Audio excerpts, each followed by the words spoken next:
All right, this is a different edition of Insider Ties. So it's not going to go that long, but it's going to be pretty informative. So today's Insider Ties, we're looking at stock, in particular the stock of shoe retailers. All right, now the problem with looking at it in kind of total, like in complete detail, is that a lot of shoe retailers are privately owned businesses. So when a business is privately owned, then basically you lose the opportunity to look at any information that they may be able to supply. So the only real kind of footwear and apparel retailers we can look at are Finish Line and Footlocker. Now, Footlocker owns East Bay, Foot Action, Kids Footlocker, Women, Ladies Footlocker, House of Hoops, Fly Zone. So Footlocker's laid out, but Footlocker's been around for a very long time. So obviously they're going to have a lot more groundwork than Finish Line does. But this is what we're getting into. What I want to analyze is how Footlocker's growth is really parallel to Nike's growth at all times. So we have to start. The cool thing about being into sneakers and liking sneakers so much is that we all want to find different discussion points, things that we can talk about. Well, this is giving you guys who like to talk and go into greater detail about sneakers instead of just saying, "Yo, that's a fast that sneaker. That sneaker's nice."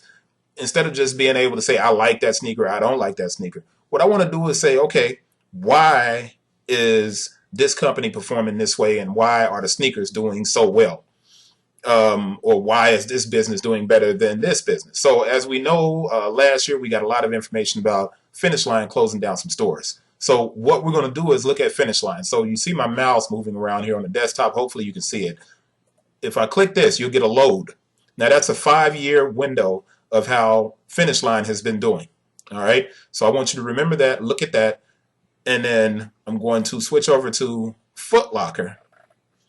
And I'm going to scroll up. And here, we're going to load it again. Here's the 5-year for Foot Locker. Now, when you see this red, I know a lot of people sit and they're like, oh, Foot Locker's down. That's a 1 day total. Okay, so that's for the day. Foot Locker started here on the day at 65, and it finished at 65.59. That's not that big of a deal. Okay, so don't get kind of nervous or worry. Foot Locker has a very good stock. So if you guys are out there that are buying sneakers and you're like, man, I want to get more involved, I want to buy and build a portfolio on investment, then Foot Locker is a good stock. I mean, look at the growth. So if we're looking at 5 years, check that out. Now you're talking 5 years ago at 19, and now you're at 66. Had you bought it 5 years ago, you'd be sitting pretty right now. You know what I mean? But this is a good way for us to start analyzing and learn a little bit more about sneakers than just talking about colorways or if this shoe performs better than this shoe, or if Chef Curry shoes look like nurse shoes, all of that bull crap. I mean, every now and then, yeah, it's good to get a joke in, but let's get a little bit more educated about the sneaker business, all right? Because we love this sneaker business. Now, peep this. Nike stock. So we look at a 5-year on Nike. And you look at the trajectory of Nike trading at what, 2101, September 2nd, 2011.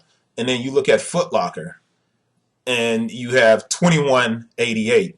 Now, I know it seems like a conspiracy theory, but it almost feels to me that there's a monopoly. Obviously, Nike controls a lot of the market, right? But it's a little bit more detailed than that. Nike controls a lot of the market, and possibly it's because the collaboration is with Foot Locker. So this is why Finish Line is hurting. This is why Sports Authority went out of business.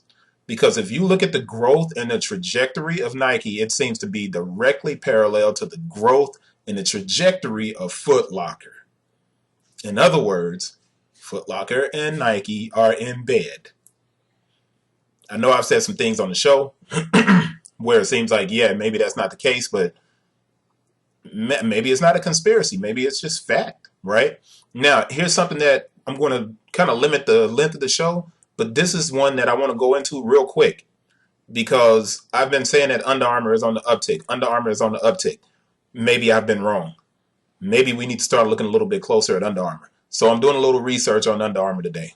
I'm going to look at the 5-year. Now, obviously, if you bought Under Armour 5 years ago at $8.42, right now, once again, you went along for a fantastic ride, right? But there's something that's happening with Under Armour. It's down a little bit right here. And you see this kind of ridge right around September 11, 2015. At 48.29 was a pretty high level, and it got all the way up to $50, right? So, and then it dropped off, and then it rose back up. Obviously, this all coincides with the performance of Cam Newton or Steph Curry or all of these MVPs and everything else, and people are loving Under Armour. People are still buying it. But is it still a good stock? Now, while I was browsing, I saw this. How risky is Under Armour stock? And I'm about to shut this episode down because it's a little bit different.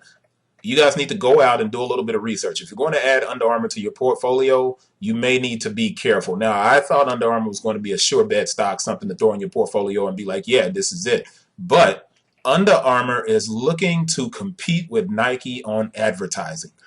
I should be a consultant.